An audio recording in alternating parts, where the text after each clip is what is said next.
오늘 읽은 이 시편 100편은 굉장히 유명하지요. 그런데 이 1절부터 5절까지 짧은 이 구절인데 여러분 다시 한번 성경을 이렇게 펼치셔서 1절부터 5절을 한번 주목해 보시고요. 제가 이 1절부터 5절을 새 한글 성경이라고 하는 성경으로 읽도록 그렇게 하겠습니다. 이 성경이 여러 가지, 우리가 지금 예배용으로 쓰고 있는 이 성경은 개역개정 성경인데 여러 성경들이, 좋은 번역된 성경들이 많이 있는데 최근에 이렇게 번역된 성경 시편하고 이제 신약이 먼저 번역이 됐는데요. 새 한글 성경이라고, 이 성경은 제가 이렇게 읽어보는데 좀 번역이 독특한데 그런데 굉장히 은혜가 됩니다. 굉장히 은혜가 돼서 시편 100편 1절부터 5절을 제가 새 한글 성경 번역본으로 한번 읽어보겠습니다. 1절부터 읽어볼 테니까 여러분이 한번 기존 여러분들이 가지고 있는 성경을 이렇게 눈으로 보시면서 같이 한번 따라가면서 한번 들어보시기 바랍니다. 여호와께 즐거이 소리치세요, 온 세상 사람 여러분. 여호와를 섬기세요, 즐거워하면서. 여호와 앞에 나오세요, 기뻐 외치면서. 알아두세요, 여호와야말로 하나님이신 것을. 여호와가 우리를 만드셨으므로 우리는 여호와의 것입니다. 여호와의 백성이고 여호와의 목장의 양떼입니다. 여러분은 들어오세요, 감사하면서 여호와의 성문으로, 찬양하면서 여호와의 궁전뜰로. 감사드리세요 여호와께, 기다리세요 여호와의 이름을. 좋은 분이니까요 여호와는, 영원하니까요 여호와의 한결같은 사랑은, 대대로 이어지니까요 여호와의 참되심은. 이렇게 번역이 됐습니다. 오은영 박사라고 하는 한국에서 유명한 분이 사람이 행복하려면 두 가지가 있어야 된다라는 말을 했더라고요. 하나는 마음이 평안해야 된다. 두 번째는 주변 사람들과의 관계가 원만해야 된다. 이렇게 얘기를 했습니다. 주변 사람들과의 관계가 원만해야 된다라는 말을 보니까 성경 구절이 생각나요. 화평케 하는 자는 복이 있나니 저희가 하나님의 아들이라 일컬음을 받을 것이다. 그래서 그리스도인인 저와 여러분은 화평을 만드는 피스메이커, 평화를 만드는 삶을 살라고 하는 그러한 사명을 받은 사람들이 하나님의 자녀인 우리들이죠. 그러니까 가정에서 평화를 만들고, 교회에서 평화를 만들고, 직장에서 평화를 만들고, 그것이 우리들의 사명인 것이죠. 여러분, 우리가 주변 사람들과 원만한 관계를 갖고 살아간다는 게 쉬운 게 아닙니다. 왜냐하면 그들이 부족하기 때문에, 그들이 잘못하는 것들이 있기 때문에, 나도 부족하기 때문에, 나도 잘못하는 것이 있기 때문에, 우리가 부족함 가운데 살아가기 때문에 우리가 이웃들과 함께 사랑해야 되고, 서로 같이 가야 되는 이웃들과 함께 원만한 관계를 갖는다라고 하는 것이 쉬운 일이 아닙니다. 그렇기 때문에 우리가 주변 사람들과 원만한 관계를 갖기 위해서 여러 가지가 필요한데, 꼭 필요한 것 중에 하나가 뭐냐면 용서라는 것입니다. 용서라는 것. 여러분, 용서를 통해 하나님의 뜻이 이루어집니다. 용서를 통해 하나님의 뜻이 이루어져요. 마태복음 18장에 예수님이 한 비유의 이야기를 했습니다. 어떤 사람이 1만 달란트를 빚졌다, 왕에게. 그래서 갚아야 되는 날이 됐는데 갚을 길이 없어서 왕에게 불려갔는데, 1만 달란트가 얼마냐면 한 달란트는 6천 데나리온이에요. 한 데나리온은 하루 일당이고요. 그러면은 한 달란트는 6천일 동안의 품삯입니다. 6천일 동안에. 하루 일당을 제가 10만 원으로 계산해 보면 1만 달란트는 6조 원입니다. 6조 원. 그 빚졌어요. 이 성경에서 예수님이 이 이야기를 하신 이유는 뭐냐면 평생 갚을 수 없는 빚을 졌다라는 거예요. 평생 평범한 평민이 6조를 빚졌다라고 한다면 어떻게 갚아요? 갚을 수 없는 거죠. 그러니까 이 이야기는 뭐냐면 우리가 하나님 앞에, 여기 왕은 하나님이고 1만 달란트 빚진 자는 여러분이라는 거예요. 그러니까 우리가 하나님 앞에 죄를 지어서 무슨 온갖 수단과 방법과 모든 걸 다 해도 우리들은 죄로부터 벗어날 수 없다라는 거예요. 우리들은 그렇게 죄의 빚을 지은 사람들이다라는 것이죠. 평생 갚을 수 없는 빚. 그런데 이 왕 앞에 갚아야 될 날인데 도저히 갚지 못하고 막 이렇게 용서해 달라고 기다려 달라고 이렇게 하니까 이 임금이 불쌍해서 그냥 탕감해 줬습니다. 6조 원을 그냥 갚지 말고 행복하게 살아라. 탕감해 줬어요. 이 6조 원을 탕감받은 사람이 길을 가다가 자기에게 100데나리온 빚진 사람을, 친구를 만났습니다. 100데나리온, 아까 계산한 대로 일당 10만 원으로 하면 1000만 원입니다. 1000만 원. 6조 원 탕감받은 사람이 길을 가다가 1000만 원 빚진 사람을 만났습니다. 갚아라. 그러니까 미안하다고, 조금만 더 참아달라고. 그러니까 이 사람은 참아주지 못하고 그를 감옥에 가둬버렸습니다. 임금이 그 이야기를 듣고는 그 사람을 다시 불러서 내가 너를 불쌍히 여긴 것처럼 너도 그 사람을 불쌍히 여길 수 없었냐라고 말하지요. 그리고는 너 다 갚아라. 너가 너 친구를 용서하지 못한 것처럼 너 나한테 내가 탕감해 준 거 취소할 테니까 다 갚아라 라고 하는 그런 이야기가 마태복음 18장에 나오지요. 여러분, 이 이야기 속에서 일반 달란트 빚진 사람은 여러분이고요, 100데나리온 빚진 사람은 여러분 주변에 여러분에게 잘못한 모든 사람들이 100데나리온 빚진 사람입니다. 이 이야기에서 하나님이 하시는, 예수님이 하시는 핵심 포인트는 뭐냐면 너희가 용서 못할 사람은 없어 라는 이야기입니다. 너희가 용서 못할 사람은 없어 라는 이야기입니다. 나는 이번만큼은 결코 용서 못해, 이 사람만큼은 결코 용서 못해 하지만 우리 주님은 아니야. 내가 너를 어떻게 용서했는데? 너가 나한테 용서받은 것은 1만 달란트야. 그 사람이 너한테 용서받을 것은 100데나리온이야. 내가 너를 용서했는데 네가 받은 용서를 생각해봐. 너가 용서 못할 사람 없어. 저와 여러분의 죄를 용서해 주신 예수님이 우리에게 이렇게 말합니다. 너도 용서할 수 있지? 한번 해봐. 한번 해봐. 그것이 내 뜻을 이루는 거야 라는 말씀인 거죠. 여러분, 여기 오은영 박사는 사람이 행복하려면 마음이 편안해야 되고 그리고 관계가 원만해야 된다라고 얘기했는데, 저는 이 두 가지 말고 한 가지가 꼭 더 있어야 된다고 생각을 합니다. 그게 뭐냐면 감사해야 됩니다. 감사하지 않는 사람은 행복할 수 없습니다.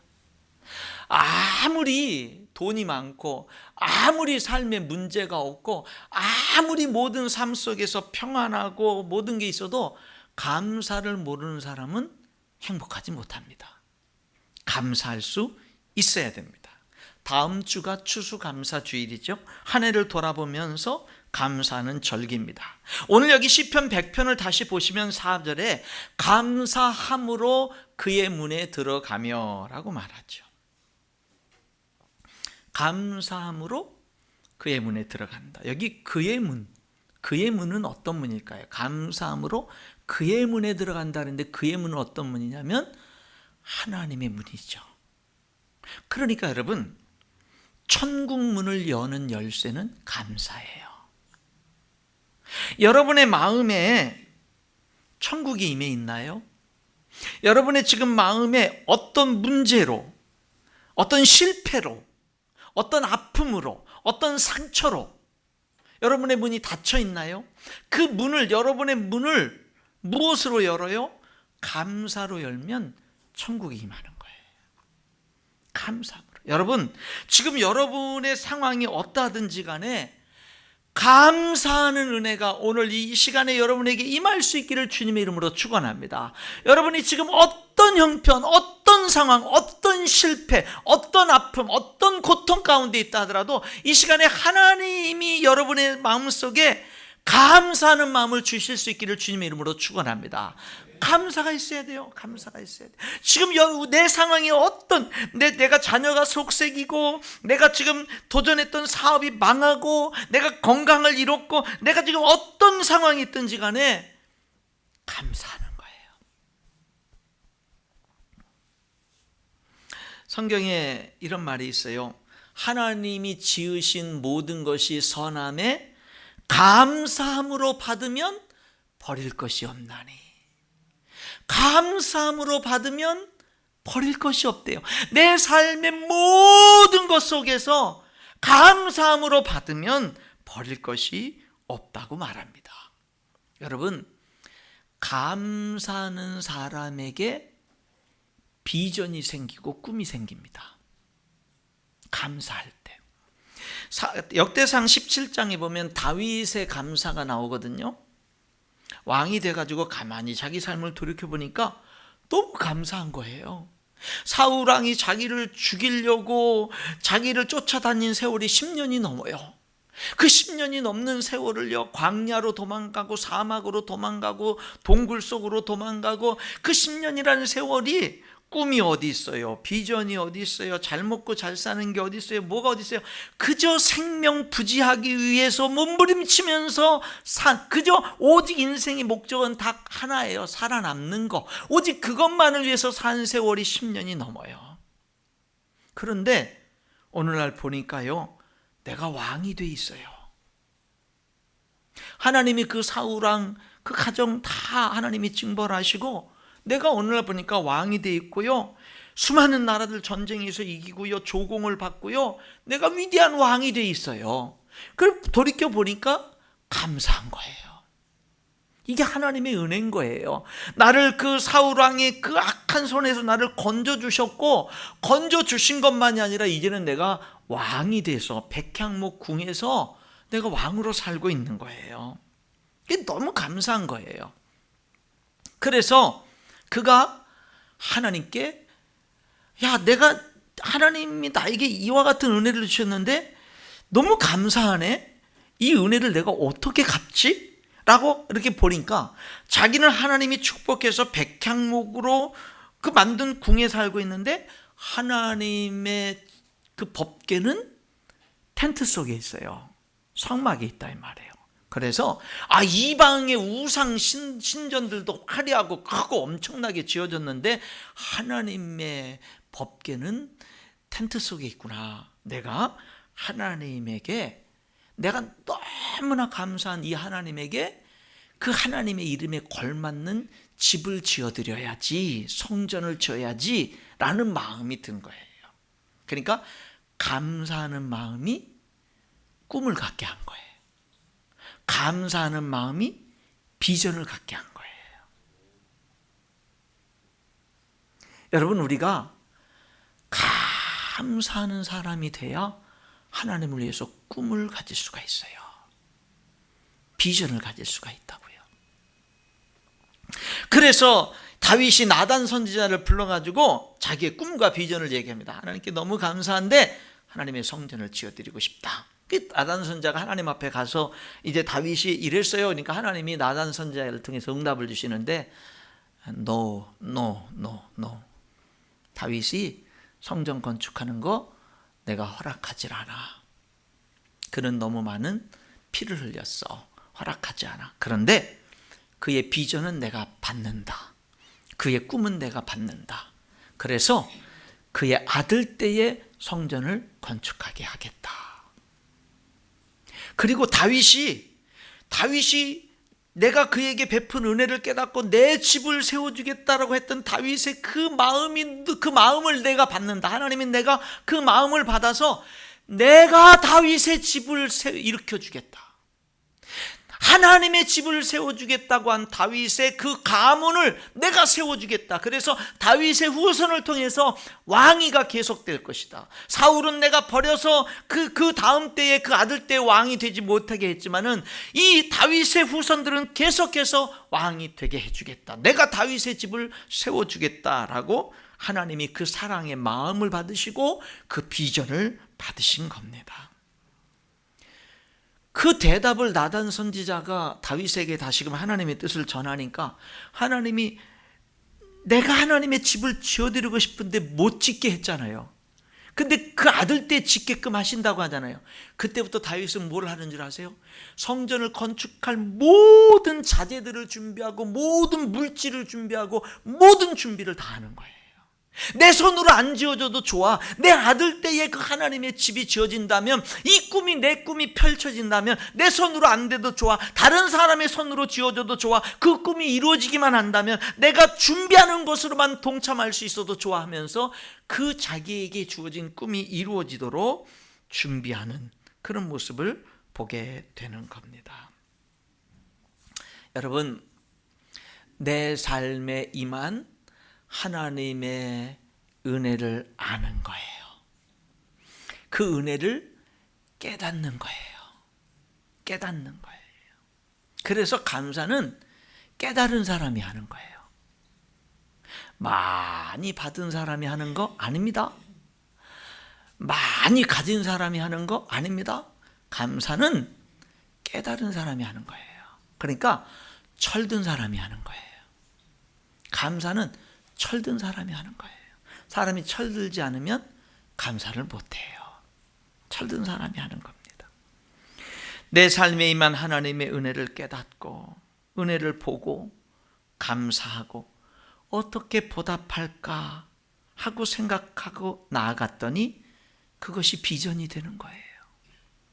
그것이 하나님께 영광이 되는 거예요. 그것이 나에게 축복이 되는 겁니다. 여러분, 우리도 나에게 임한 하나님의 은혜를 보고 깨닫는 은혜가 여러분 모두에게 있을 수 있기를 주님의 이름으로 축원합니다. 그리고 감사하자고요. 감사하자고요.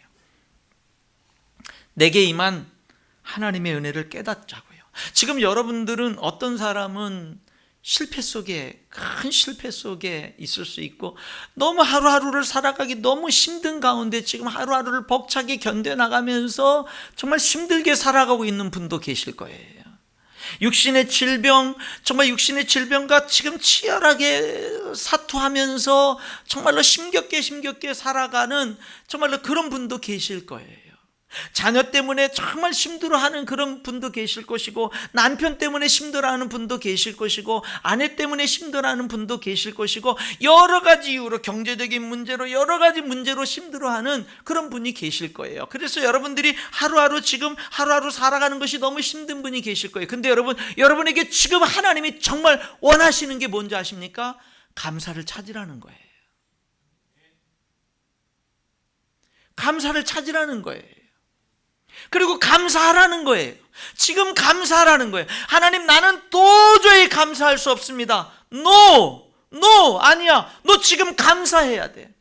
너 지금 감사를 찾아야 돼. 그래야 내가 살아나. 그래야 내가 하나님 앞에 바로 설 수 있어. 그래야 너희가 하나님께 영광을 누리는 꿈을 꿀 수가 있어. 그래야 너의 삶에 진정한 축복이 임하는 거야. 너 아무리 어렵고 힘들고 하루를 살아가기가 힘들고 벅차다 하더라도 너 지금 내게 임한 감사를 찾아라.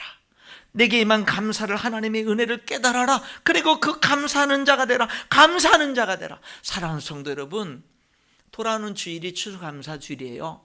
여러분 다 감사할 수 있기를 축원합니다. 감사하세요. 감사하세요. 그 감사가 어떻게 하면 하나님을 기쁘시게 할까로 이어지고, 그 감사가 어떻게 하면 하나님께 영광을 돌릴까로 이어질 수 있기를 축원합니다. 그러면은 난 지금 감사할 상황이 아니에요 라는 생각이 여전히 여러분들에게 드신다면, 오늘 여기 그 3절에 있는 말씀 보면 여호와가 우리 하나님이신 줄 너희는 알지어다. 그는 우리를 지으신 이시다. 우리는 그의 것이다. 그의 백성이요 그의 기르시는 양이로다 그랬어요. 여러분, 우리가 뭐를 감사해야 되는 줄 아세요? 감사는 이 3절을 감사하는 거예요. 하나님이 나의 하나님이야. 이게 감사한 거예요. 하나님이 나의 하나님이야. 나 엄청 부족한 사람이에요. 나 엄청 실수가 많은 사람이에요. 나 하나님 앞에 부끄러운 것도 많은 사람이에요. 나 지금 하나님의 말씀대로 순종하지 못하는 것도 많은 사람이에요. 나 범죄했어. 나 넘어졌어. 나 하나님 앞에 특별히 하는 것도 별로 없어. 나 몸도 연약해. 나 가진 것도 없어. 나 잘난 것도 없어. 나 하나님 앞에 뭐 내세울 만한 그런 것이 뭐 없어. 그런데요, 하나님이 이렇게 말하는 거예요. 그래, 내가 알아. 근데 나는 너의 하나님이야. 그래도 나는 너의 하나님이야. 그래도 나는 너의 하나님이야. 여호와가 우리 하나님이신 줄 너희는 알지어다. 그는 우리를 지으시니요. 왜 감사해요? 하나님이 우리를 만드셨어요. 어떻게 만드셨는지 아세요? 창세기 1장에 보니까 하나님의 형상대로 만드셨어요. 하나님이 여러분을 만드셨는데 가장 존귀하게 만드셨어요. 하나님이 여러분을 열등하게 만들지도 않고, 하나님이 여러분을 가치없게 만들지도 않고, 평범하게 만들지도 않고, 하나님답게 만드셨어요. 하나님의 형상대로 만드셨어요. 이 세상에 여러분보다 존귀한 게 없이 그렇게 가치 있는 존재로 만드셨어요. 하나님, 그는 우리를 지으신 분인데 어떻게 지었느냐면 하나님의 형상대로 지으셨어요. 가장 존귀한 존재로 하나님과 나 사이가 1대1로 개인적으로 하나님 앞에 나갈 수 있고 하나님을 만날 수 있고 하나님과 교제할 수 있는 존재로, 하나님은 저 높은 곳에 저 멀리 계셔서 나는 그분 앞에 나갈 수도 없고 그분 앞에 고개를 들 수도 없고 그분은 내 이름도 모르고 나를 알지도 못하고 나와 하나님은 먼 관계가 아니라 그분은 내 이름을 아시고 그분은 나를 개인적으로 아시고 그는 나의 아버지가 되셔서 내가 언제든지 나갈 때 잘 왔다라고 반갑게 맞아주시는, 그렇게 하나님과 내가 개인적인 관계를 누릴 수 있는 그런 존재로 나를 창조하셨다고요. 여호와가 우리 하나님이신 줄 너희는 알지어다. 그는 우리를 지으시니요. 여러분, 이게 사실이면 이것으로 감사할 수 있는 거 아니에요? 여러분, 이 세상에 뭐 성공하고 실패하고 그러는 것이 내가 하나님의 자녀고 하나님이 나를 이렇게 영광스럽고 존귀하게 창조하셨다는 거랑 비교가 돼요? 그 성공이, 그 실패가? 내 삶에 일어나는 그런 육신의 아픔의 문제나 어떤 인간관계의 문제나 경제적인 문제나 이런 것들이, 여러분, 하나님이 나를 창조하신 내 아버지요, 정말 내가 그분과 개인적으로 교제를 나눌 수 있는 이런 존재한 존재가 나라는 이런 것과 그게 비교가 돼요? 여러분, 우리는 하나님이 나의 하나님이고 나를 창조하신 분이라는 이 한 가지만으로 우리는 죽을 때까지 감사하면서 살 수 있는 사람들인 거예요. 여러분, 잊어버리면 안 돼요. 이 사실을 잊어버리면 안 됩니다. 이 사실을, 그러니까 우리들은요, 평생 감사하면서 살 이유가 있는 사람이고, 그것을 깨닫고 그렇게 살아갈 때 그것이 우리의 삶의 진정한 능력이 되는 거예요.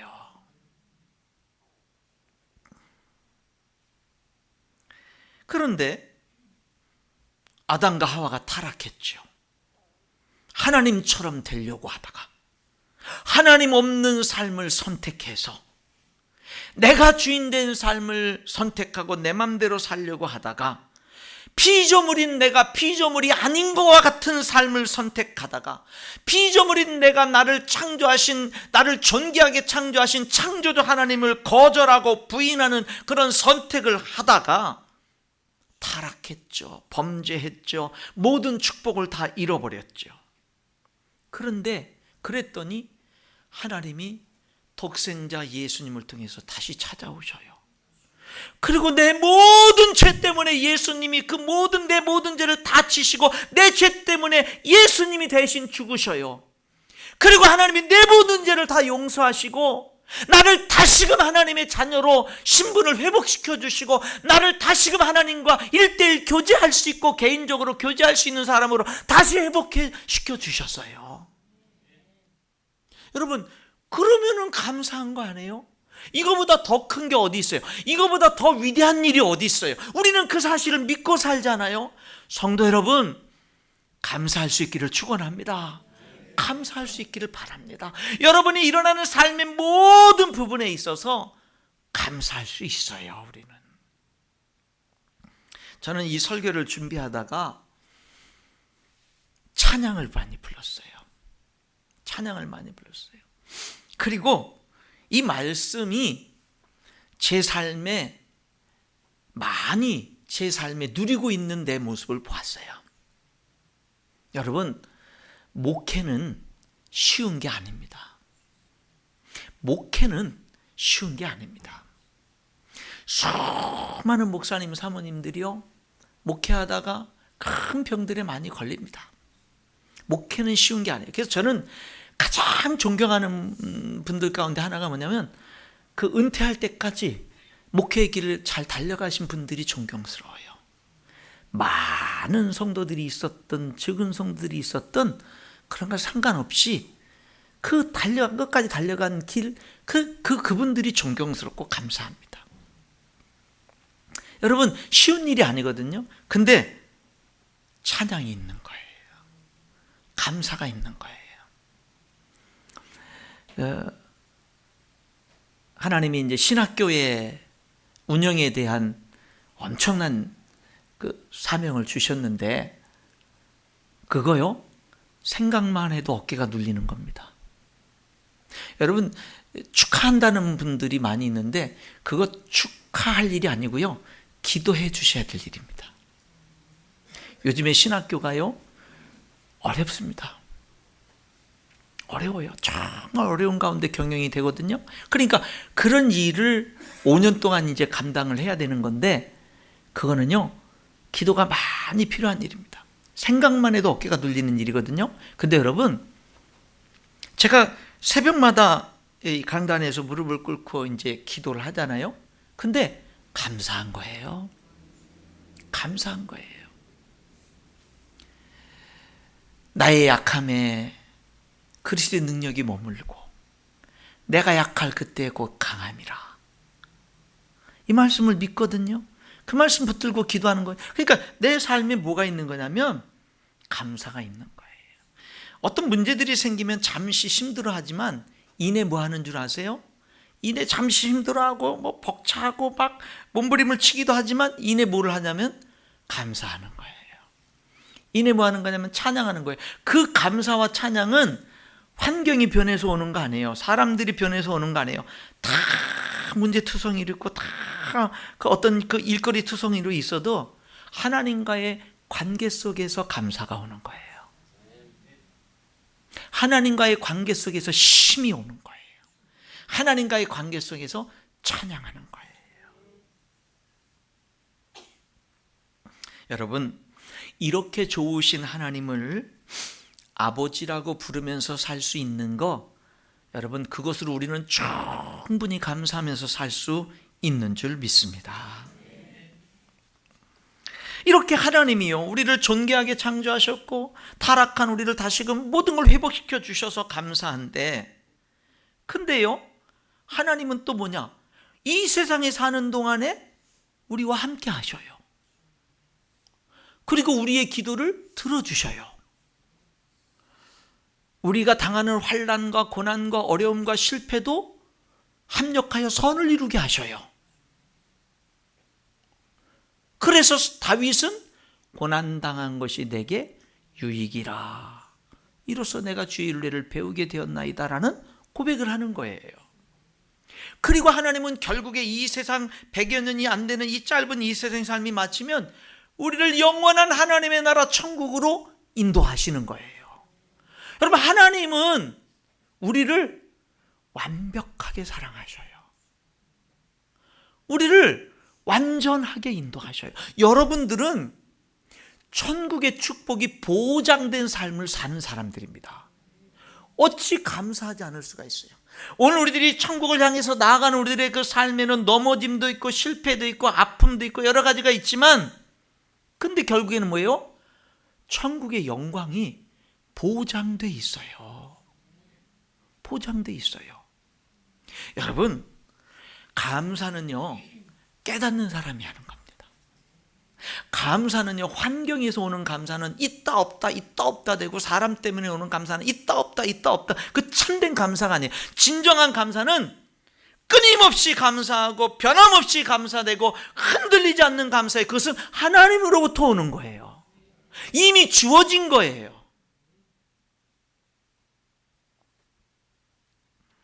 이번에 그 다니엘 기도회를 진행하는데 여러분 너무 좋아요. 다니엘 기도회.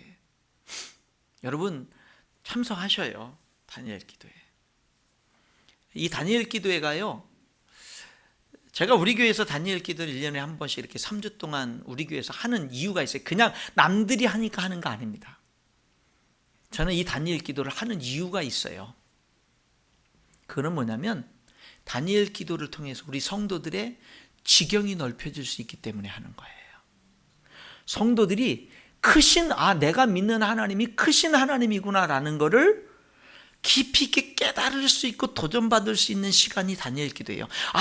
저렇게 하나님을 섬기는 사람이 있네, 저렇게 하나님을 섬기는 사람이 있네, 저렇게 하나님과 동행하는 사람이 있네 라고 하는, 그런 하나님을 멋지게 섬기면서 동행하는 그런 사람들을 실제 삶 속에서 동행하는 사람들을 만날 수 있는, 내가 믿는 하나님이 이렇게 크신 분이었구나 라는 것을 경험할 수 있는 시간들이 다니엘 기도에게 주어지거든요.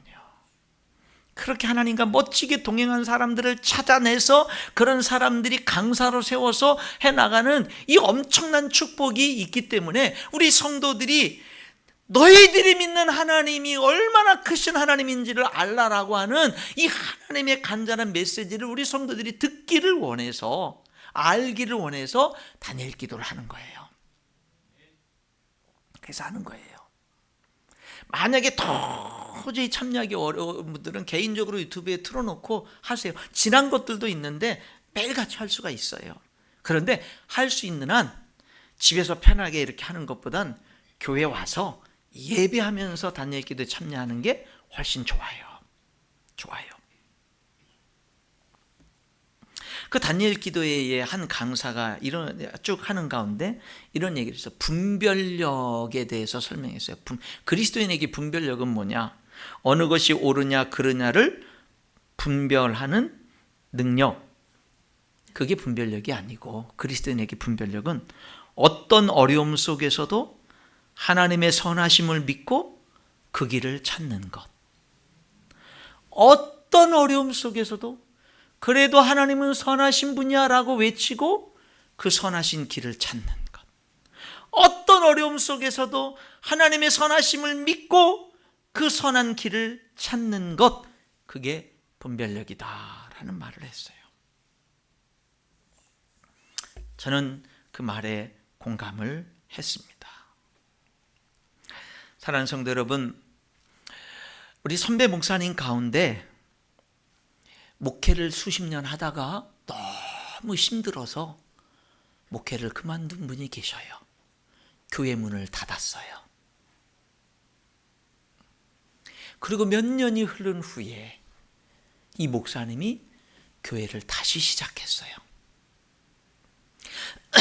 목사님이 하나님께 소명을 받아서 그 목회를 수십 년간 열심히 어려움 속에서도, 병중에서도 여러 성도들이 많지 않아도 열심히 수십 년간 목회를 하던 그분이 교회 문을 닫았다고 한다면 얼마나 상처가 됐을까요?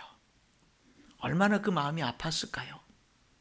근데 이분이 몇 년 동안 지내다가 도저히 견딜 수 없어서 다시 목회를 시작했어요. 그분이 경인 지역의 목사님들, 사모님들이 모인 자리에서 설교를 하신 적이 있습니다. 이분이 이런 말을 했어요. 제가 목회를 다시 시작하면서 후회한 것 2가지가 있는데, 후회한 것 두 가지가 있어서 이제는 목회를 다시 시작하면서 이제 그 후회한 것 두 가지를 다시는 후회하지 않으려고 합니다 라고 하면서 이전에 목회를 수십 년 하다가 이제 문 닫게 됐을 때 그때 후회한 두 가지, 첫 번째는 뭐냐면 왜 쫓기는 목회를 했을까? 왜 쫓기는 목회를 했을까? 왜 여유로운 목회를 하지 못했을까라는 걸 후회했다고 합니다. 왜 쫓기는 목회를 했을까? 두 번째는 왜 감사하는 목회를 못했을까? 왜 목회하면서 감사하는 목회를 못했을까? 이 두 가지를 후회했다고 해요. 그래서 이제 다시금 목회를 시작하면서 더 이상 쫓기는 목회를 하지 않겠다, 감사하는 목회를 하겠다라고 결심했다라고 하는 거죠. 여러분, 왜 나는 감사하는 삶을 살지 못했을까? 왜 나는 감사하는 삶을 살지 못했을까? 삶에 문제가 많아서? 삶에 환난이 많아서? 삶에 고난이 많아서? 너무 삶이 치열해서? 실패가 많아서? 속썩이는 그런 가정 식구들이 많아서? 여러분, 왜 나는 감사하는 인생을 살지 못했을까? 남보다 가진 게 없어서? 아닙니다. 하나님이 나의 아버지신데, 예수님이 당신의 그 고귀한 생명을 십자가에서 내어주심으로 나를 다시금 존귀한 자로 회복시켜 주셨고, 하나님의 자녀로 회복시켜 주셨고, 하나님과의 관계를, 개인적인 관계를 누릴 수 있도록 회복시켜 주셨는데 십자가의 사랑으로 충분하지 않아요? 여러분, 지금부터 감사하는 삶을 살아갈 수 있기를 축원합니다. 감사할 때 하나님의 뜻이 이루어져요. 감사하는 자가 하나님의 비전을 가져요. 하나님께 영광 돌릴 수 있어요. 감사할 때 천국 문이 열려요. 감사할 때 천국 문이 열려요. 하루 일과를 마치고 집의 문을 열고 들어갈 때 감사함으로 들어갈 수 있기를 축원합니다. 직장으로 출근해서 직장의 문을 열고 들어갈 때 감사함으로 출근할 수 있기를 축원합니다. 감사하는 거예요. 우리 교회 예배당 바깥에서 들어오는 문 위에 보면은 감사함으로 그의 문에 들어가며라고 써 있죠. 여러분, 교회당에 올 때 감사함으로 들어올 수 있기를 축원합니다. 감사함으로. 교회는요, 별의별 사람이 다 모이는 곳입니다. 심지어는 사기꾼도 올 수 있습니다. 심지어는 성도들이, 그 많은 성도들이 앉아있는 틈을 타서 자기의 지갑이나 뭣들을 이렇게 잠깐 두고, 믿는 사람들이 모인 것이니까 그런 사이에, 잠깐 하는 사이에 눈치 보고 있다가 그거를 훔치려고 하는 그런 목표를 가지고 오는 사람들도 있습니다. 그래서 대형 교회들은요, 소지품 주의하라는 광고가 끊임없습니다. 여러분, 교회는 온갖 사람들이 다 옵니다. 그런데 교회는 그런 온갖 사람들이 다 올 수 있는 교회가 돼야 되는 거예요. 누구라도 와야 돼요. 텅 빈 예배당이 아니라 하나님의 사랑이 필요한 사람들이 오고, 하나님의 용서가 필요한 사람들도 오고, 죄 지은 사람들도 오고, 하나님의 치유가 필요한 사람들도 오고, 누구나 올 수 있는 교회. 완벽하고 흠없고 말끔하게 차려입고 자기 앞가름 잘하고 흠이나 점 하나도 보이지 않는 그런 사람들만이 와서 앉아있는 교회가 아니라, 문제 있는 사람도 오고, 흠 있는 사람도 오고, 아픔 있는 사람도 오고, 상처 입는 사람도 오고, 여전히 부족한 사람들이 그래도 하나님 앞에 나와서 그 사랑을 받고, 그 용서를 받고, 아직까지 부족하지만 한 걸음 한 걸음 한 걸음 한 걸음 하나님 앞에 나아갈 수 있는 그런 교회, 그게 감사한 거예요. 저는요, 제가 하나님 앞에 감사한 것, 내가 그래도 하나님 앞에 그래도 그 바로 서 있는 것 같네 라고 이렇게 생각하는 이유는 뭐냐면, 성도들이 다 이렇게 여러 모양으로 교회 오잖아요. 그냥 오는 것 자체로 감사해요. 오는 것 자체로 감사해요. 성도들이 오는 것 자체로 감사해요. 다 문제들도 있고 때로는 그 문제 속에 함께하고 아픔 속에 함께하고 이렇게 하지만 우리들이 다 어차피 부족한 사람들인데, 부족한 우리가 그래도 하나님 앞에 나올 수 있다라는 거. 여러분, 우리 교회가 계속해서 그런 교회가 되기를 원해요. 누구나 올 수 있는 교회. 그리고 와서 하나님을 알아가는 교회. 그리고 하나님의 뜻을 나도 좀 한번 순종해볼까? 나도 한번 실천해볼까? 나도 좀 하나님 말씀대로 살아볼까? 하는 그런 교회.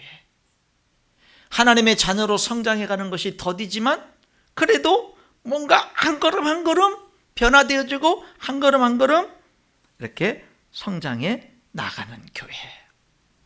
그런 교회가 되기를 원합니다. 그런 교회가 되기를 원해요. 결론입니다. 1절 2절 한번 읽어볼게요. 온 땅이여 여호와께 즐거이 찬송을 부를지어다. 기쁨으로 여호와를 섬기며 노래하면서 그의 앞에 나아갈지어다. 여러분, 감사는 찬양입니다. 찬양은 감사입니다. 감사는 찬양이에요. 그러니까 여러분 뭐냐면, 여러분이 정말 감사해야 되는데 감사가 안 나오잖아요. 그럼 억지로라도 찬양을 부르세요. 찬양을 부르세요. 신기합니다. 찬양을 부르면 감사하게 됩니다. 찬양을 부르면 치유가 일어납니다. 찬양을 부르면 용기가 생깁니다. 찬양을 부르면 회복이 일어납니다. 찬양을 부르면 신비한 기적의 역사들이 일어납니다. 감사는 찬양이에요. 찬양은 감사입니다. 예, 그래서 우리들이 뭐예요? 찬양을 더 많이 찬송을 하자고요. 더 많이 찬양을 부르자고요. 찬양하고 찬양하고 찬양하고 찬송을 회복하고 찬송을 부르고 감사를 회복하고 감사하고. 그래서 사랑하는 성도 여러분, 더 많이 찬양할 수 있기를 주님의 이름으로 축원합니다. 찬양하세요. 찬양하세요. 자꾸 차를 몰고 갈 때도 찬양하고, 자꾸 여러분의 삶 속에서 찬양이 넘쳐나는, 많이 찬양하는 그런 놀라운 역사가 있을 수 있기를 바랍니다. 찬양하면 기적이 일어나요. 찬양하면 기적이 일어납니다. 여러분, 감사를 많이 하고 찬양을 많이 하는 여러분, 지금 여러분이 어떤 형편에 있다 하더라도 감사하셔야 됩니다. 감사하셔야 됩니다. 감사하셔야 됩니다. 그럴 때 하나님의 뜻이 이루어지고 우리에게 축복의 역사들이 일어나게 되고 하나님의 영광의 역사들이 일어나게 될 줄 믿습니다. 기도하겠습니다.